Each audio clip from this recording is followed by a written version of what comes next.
It seems to be this group of 18 to 30-year-olds are proving the sticking point. And so the government is now busily scrambling, trying to think of things to persuade them to get jabbed. Shouldn't we just be asking the under-30s to do the right thing here? I mean, I'm double jabbed. I didn't get free pizza for it. I wouldn't have asked for it because I believe that getting double jabbed is my duty. Join me, Camilla Tominey, today from 4 here on LBC. Thank you. Thank you very much. Thanks a million. I can't thank you enough. Thank you so much. Thanks, everyone. Thank you. We'd love to personally thank each of you who made Yorkshire Building Society High Street Savings Provider of the Year in the Moneyfacts Consumer Awards 2021. But with over 3,000 colleagues and 2.6 million members across the UK, it may be a bit tricky. So instead, we'll just keep doing what we do best, putting our members first. To find out more, visit ybs.co.uk or search Yorkshire Building Society today. Thank you. This summer at Talk Talk, we've got deals that make sense. Our new Fibre Plus packages offer everything you get with our standard unlimited fibre broadband plans, plus award-winning online security, plus guaranteed fixed prices from just £26 a month for 18 months, plus the latest Amazon Echo Dot with Alexa, plus an Amazon Smart Plug. When you add it all up, it just makes sense. Fibre Plus packages from Talk Talk. For everyone, search Talk Talk Fibre. Offer ends 8 September. For 95 postal packing, T's and C's at talktalk.co.uk. There's nothing quite like that doorbell moment when your McDelivery arrives. Or snaffling flies on the way back to the living room. There's nothing quite like the taste of a Big Mac in your own home. And there's nothing quite like the kids enjoying a Happy Meal in perfect peace. For a minute, anyway. There's nothing quite like a McDelivery. Order now on the My McDonald's app or via Uber Eats and Just Eat. At participating restaurants only. Serving times and delivery fees apply. See the My McDonald's app or Uber Eats or Just Eat for full details. More and more people are using My Smart Desk to make smart working even more flexible. It'll raise and lower into any sitting or standing position at the touch of a button. And now comes with built-in USB-C and wireless smartphone charge points. Pre-order with £50 off for just £399. The future is flexible. Smoking finished. Thank you. Rated excellent on Trustpilot. This is Network Rail with some important news about travelling this August bank holiday. While most of the rail network will be open, some services will be affected as we work to deliver improvements across the railway. The affected days are Saturday the 28th until Monday the 30th of August. To keep your plans on track, please check before you travel. Philip Schofield here. To all you van drivers out there, feeling sorry for yourselves, thinking why do the car drivers get all the love? I've got news for you. From the people who brought you WeBuyAnyCar.com. Drum roll. WeBuyAnyVan.com. Yes, we buy vans, all types of vans, vans like yours. So stop feeling neglected, because we love vans too. To find out how much your van's worth in 60 seconds, enter your reg number now at WeBuyAnyVan.com. For more information, see WeBuyAnyVan.com/info. Serious about the right vitamins for you and your family? Trust Vitabiotics, the UK's #1 vitamin company with 50 years experience and the only one to receive the Queen's Award for Innovation twice from Boots, pharmacies and Vitabiotics.com.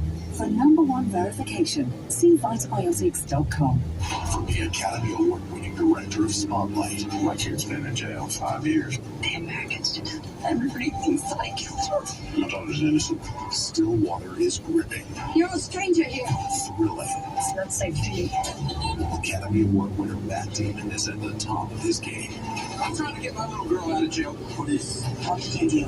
You just have to trust me. Don't miss Stillwater on the big screen. I'm not going to give up. Only in cinemas now. Swarbrick on Sunday with Tom Swarbrick on LBC. Call 0345 6060 973. Let's come back to a pause on trying to persuade people still, perhaps friends, family, to take the vaccine if they're still holding out. The paper's reporting this morning that people from ethnic minority backgrounds make up a higher proportion of COVID deaths than ever before, as vaccination hesitancy in some communities starts to have a tragic impact. There's also some data that suggests if you live in a poorer area, among the poorest fifth, 30% remain unvaccinated. That compares to just 11.5% of adults in the wealthiest fifth. Alison is in Hitchin. Hi, Alison. Hi, I was just listening to the heartbreaking interview with Leslie's wife and stepdaughter, and I was just so sad that I'm 58 years old, and I have a son of 30 who has very similar views to what Leslie did, and I've always been very let him make his own mind. But something happened to me when I had the vaccine and altered his mind. I had the vaccine back in March. Everyone was told, I'm in my 50s, I was told to go and get it. I didn't even question it. I had the AstraZeneca and I had a very, very rare side effect. I went completely numb down one side of my body. I was under a neurologist, I had to have brain scans, body scans. It was a very terrifying time. They couldn't find anything wrong with me. And so when it was discovered I should stay the vaccine, they advised me not to. Certainly AstraZeneca. So I stopped and I decided not to have it.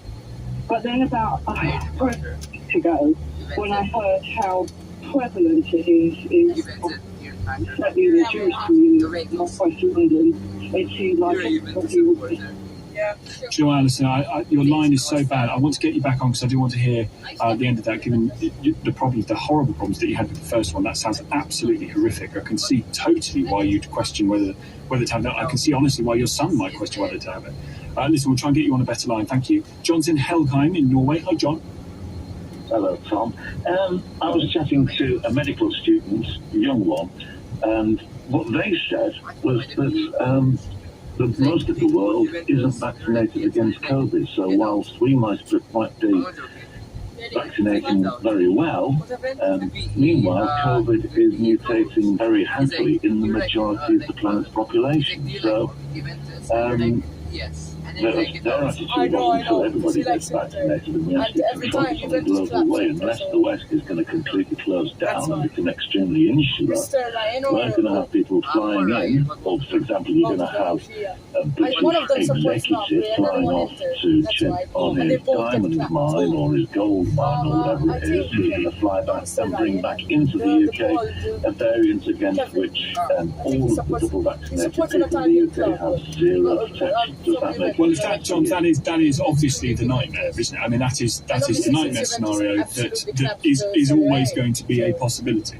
Another issue as well is that throughout the EU, and I must admit this is a terrible indictment of how EU nations work together, I wouldn't say non-nationals. I think there was a study, I mean, I know this because I'm in Norway and Sweden, is that the non-Swedish born or non-Norwegian born nationals are much less likely to be vaccinated. Yeah. And so now much less likely to choose to be vaccinated. No, exactly. No, I don't know if that's because they are part of an ethnic minority that chooses not to be, or they haven't been offered the vaccine. Well, what's interesting, John?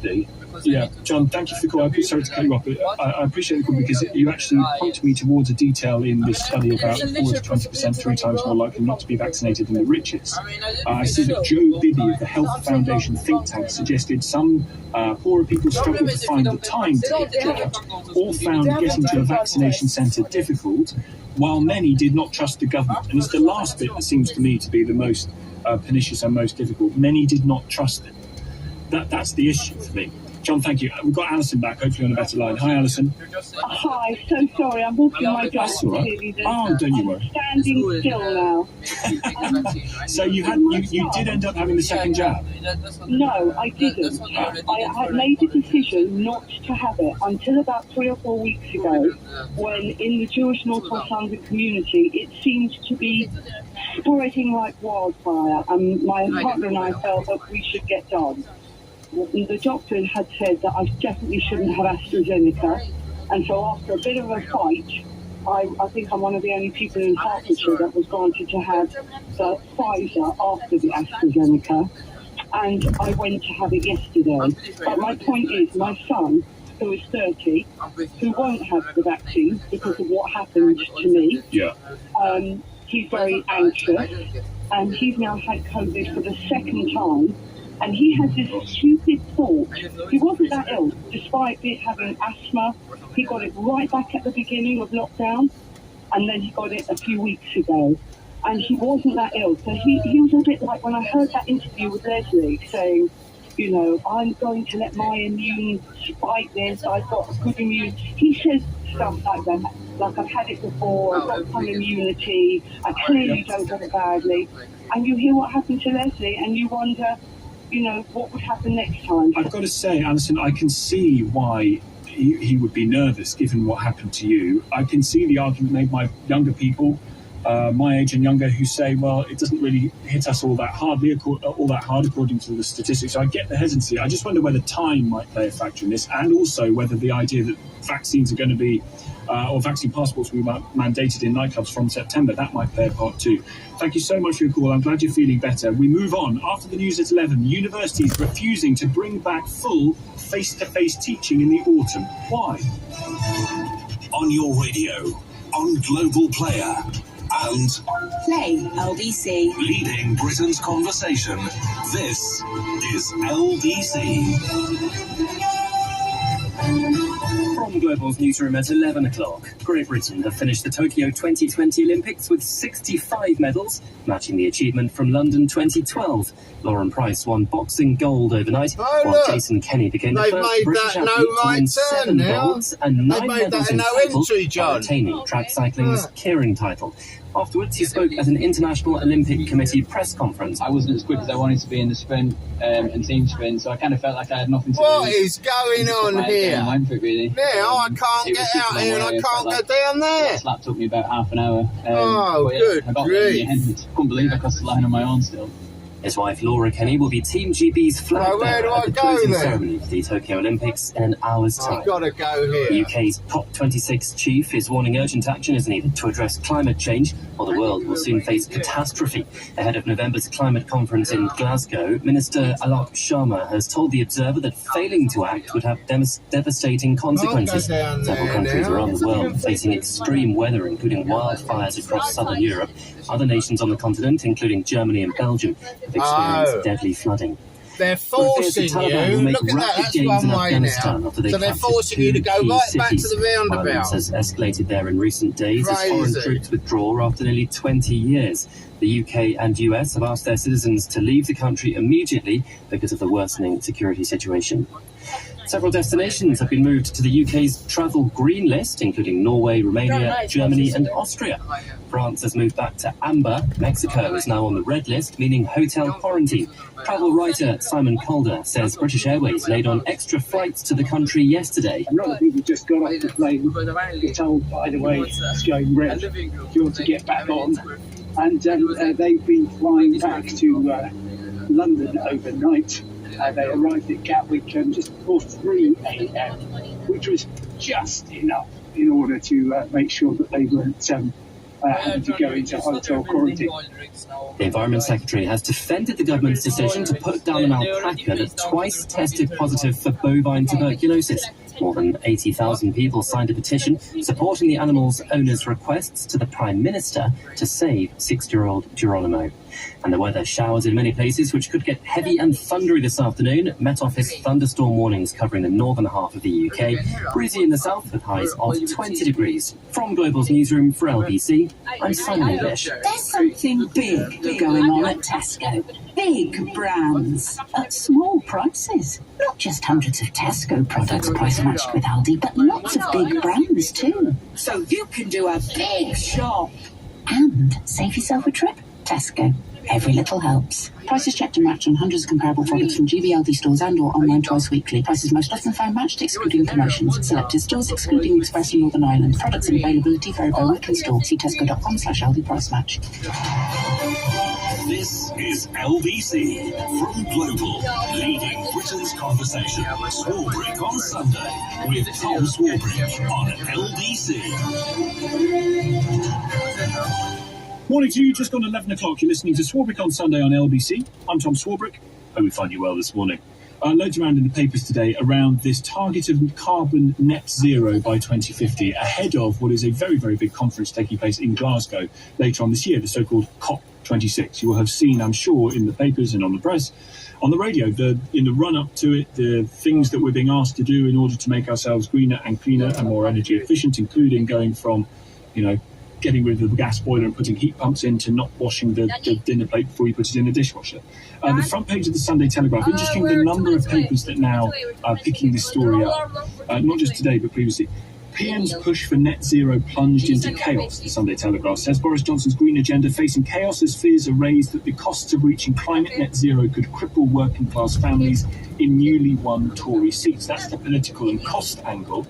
The impact on the climate is represented in the Observer today, with the minister in charge of COP26 saying we are about to face a catastrophe, a climate catastrophe, if not enough is done to tackle it.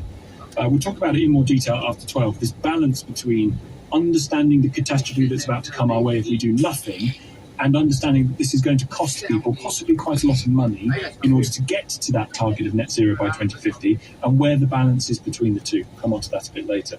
You may be gearing up in your household for a nervy week, given the A-level results that are due to come around. Again, very, very changed this year to years gone by, although not changed enough really from last year, when it was all hell broke loose after those A-level results were determined by an algorithm. We know that teachers ended up giving the grades. We know that 100% of students ended up passing at A-level, first time that's ever happened. There are lots of concerns about grade inflation again this year, that too many students are going to be given grades that perhaps, had they done the exam, they wouldn't quite have warranted. Okay, get ready to get out, boys! Because we can't distinguish between those students that we feel could do a very good job here and everyone ready? We're going to start introducing entrance exams. They're turning to entrance exams because they can no longer rely on A-level grades to find the best. All right, jump out here. There's quite a lot of traffic, yeah? Top grades. Okay, thank you. Exams in secondary schools have been cancelled for a second year in a row because of the COVID pandemic. Okay. Grades given out by teachers. Meantime, if you are able to get to your university that you want to go to, you can now find that they are not doing full face-to-face teaching, despite the government's advice that they can lift all COVID restrictions. Universities will continue to hold many classes and lectures online. Some will require students to wear masks on campuses. Some are also instructing students to socially distance. They may also need to be double jabbed to attend concerts, discos, or other social events. Students at Manchester, Leeds and Liverpool have already launched petitions calling for a full return to normality in terms of teaching and demanding fee refunds. At Manchester University, where some of these strictest lockdowns took place, nearly 10,000 have signed a petition. Many students are still waiting to hear details of how their degree courses are to be taught when term starts next month. That it is therefore then right, I'd have thought, that the government is bringing in a review to look at whether the cut to tuition fees could happen, down from $9,250 annual fee to something around $7,500. It's still a huge amount of money. If you are gearing up to potentially go to university, or if you're going back to university in the autumn, or you've got your son or your daughter, your grandson, granddaughter going to university, how do you feel about it not being fully face-to-face? Is that value for money? Is that working? And what's the point of going and spending money on accommodation fees at university if you can do it from anywhere with a laptop and Wi-Fi? 0345 6060 973. With us, speak to Larissa Kennedy, President of the National Union of Students. Thank you for coming on the programme, Larissa. Do you think universities have an argument in saying that they can teach online as well as face-to-face from the autumn? Look, I think, if we have to be honest about the fact that students are angry and quite insulted by the fact that over the past year and a half, if we zoom back to this time last year, students were essentially lied to about what was safely possible. Now, students, coming forward to where we are, students are being told, in drips and drabs, that a blend of online and in-person positions is likely to continue. And at the heart of, I think, the frustration here is that because of the way that universities are funded, because education is not this kind of marketable that you can buy, sell and get a refund for, we've got this inherently hypocritical system where students have no recourse, there's no justice, there's no understanding of all of the things that are lost with only online provision. And I think we're not saying to go against any scientific guidance, we're not saying to do things that are unsafe, but there needs to be some kind of redress, and you can't have that within a system of tuition fees that just sees students to be passive customers rather than expecting that education just doesn't work like that. Well, there's an argument. I wonder, Larissa, whether there's an argument to say, rather than universities treating students like passive customers, universities have been falling over themselves to try and get as much teaching as possible in as COVID-secure a way as possible to as many students as possible in order that they do get value for money. It's obviously presumably been incredibly difficult for those lecturers as well as those students to make it work. But this is a sign of, one might argue, the university is doing as much as they possibly can to include as many people as possible, even those who haven't been jabbed and are perhaps very worried about going back into a full lecture room. Yeah, I mean, I think, first of all, to make the point that this is not at the doors of kind of lecturers or, other teaching staff who've been incredible last year and a half. In fact, so this isn't the fault of lecturers, this isn't the fault of teaching staff, nor any other staff at universities, but senior managers, in my opinion. But is it irresponsible? It's not, though, irresponsible. I think it would be your view to have a mix of face-to-face and online learning if the COVID situation dictated that. No, of course not. But what the issue being that there's no recourse for students, even if that is the most sensible thing to do. There is no justice for students. There's no avenue through which they can get some form of recognition of, what a different experience this is. And of course, with the funding system we have, lots of students now feel trapped into these circumstances because in some cases they've already racked up 20, 30, 40 grand of debt in order to get to the point at which they are. And so, of course, we want people to make COVID-safe decisions. That has never been in question. But what is in question is the fact that we have an inherently problematic system where there is no sense of recourse. And this government, time and time again, has washed their hands of students, has said these are the processes, these are the kind of avenues for recourse, be that kind of the Office of the Independent Adjudicator and so on. But those systems were built for kind of individual cases that happened on an off chance. They weren't built for this kind of systemic issue that is facing pretty much every single student. And so it's just not good enough that the government... Well, just finally, Larissa, do you think that going to university this year, with the problems that are going to be there, is worth it? I mean, I'm always going to say that education is worth it. I'm always going to say that education is worth it. But what isn't worth it is a system that traps students without a kind of way to get some form of justice. And so this, for me, is an indication that the system of tuition fees just isn't working, that the student finance system, better called the student debt system, just isn't working. And so I think we need to take a long, hard look at that.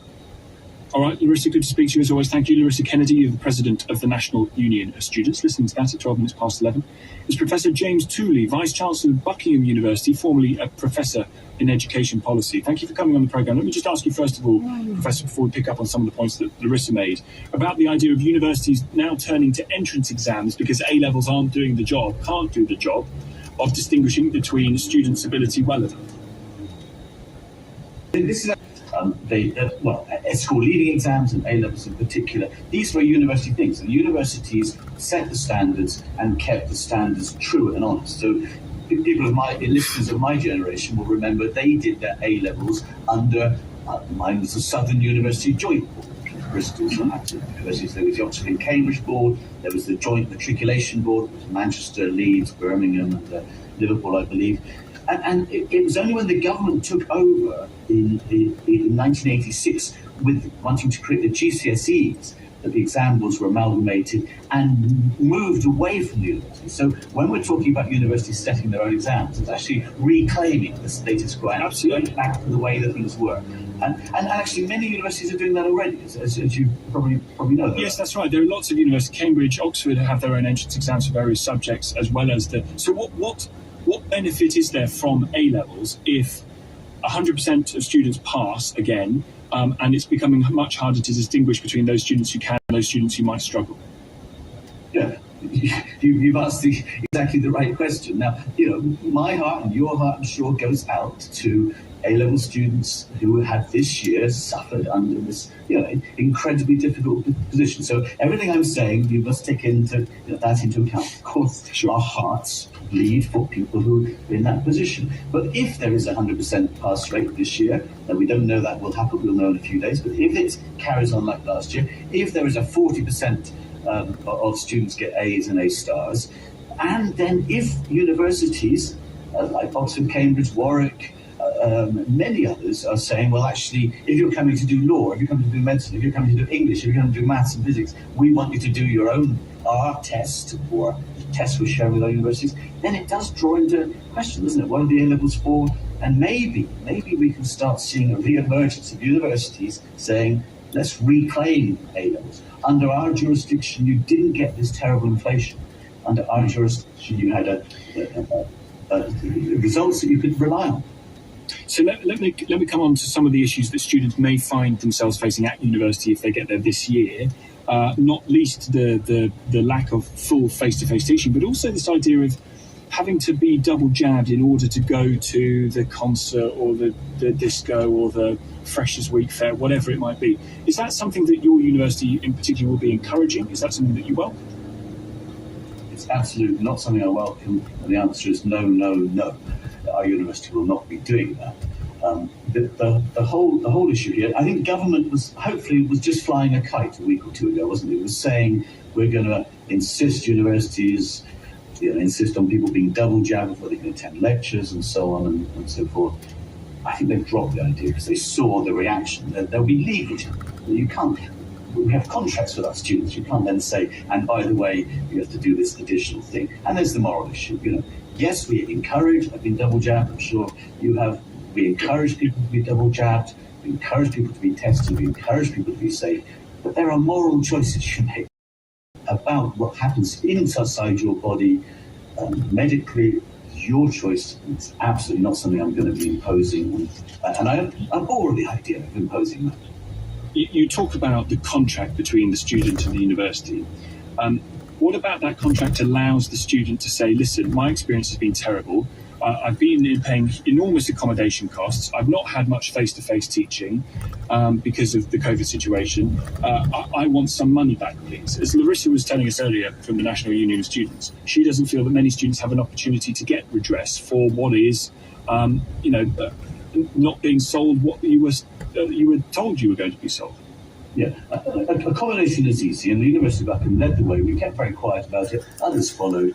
If for any COVID-related reasons over the last year you couldn't use accommodation or you wanted to exit accommodation early, you got a full refund, no questions asked. And that is very, very straightforward. In terms of teaching and learning, I should say the University of Buckingham is going fully face-to-face in September, and we are partially face-to-face now. We are an unusual university. We have a summer term. We have a 2-year degree, so we have a term in the summer. We are partially face-to-face now. And, we had a fully face-to-face open day yesterday. Absolutely wonderful, Tom, seeing prospective students, parents, staff and existing students all together in person. It was a wonderful atmosphere. So that's our direction of travel. We are definitely going that way. But, Larissa, she was blaming university managers, admin people like me. She's blaming you. Yeah. Yes, she was blaming me. But she's got to remember, it wasn't as easy as she was saying, and she sort of basically allowed the lecturers off the hook but blamed us. It was a nightmare for us all. We did the best we could. And we put everything online. I think you were sort of sticking up for us a bit. We put everything online. We did everything we could under government regulations. And so last year, I think, you can forgive us. I think going forward next year, though, if universities, as the Sunday Times, headline has it, are not going online, are not going face-to-face, and they're using some excuses not to. Look, I think the universities can't have it both ways. The UCU, the Universities College Union, they can't have it both ways. We went online. We went into lockdown because government told us to. Now government's telling us it's safe to come back, safe to, we don't need face masks. Let's do it. Let's come back. If you were being, Professor, if you're being incredibly cynical, you would say that this is the universities trying to make money hand over fist. You know that if you've got A-levels judged by teachers, that there may well, again, be 100% of students passing. You know that lots of them are going to get grades that maybe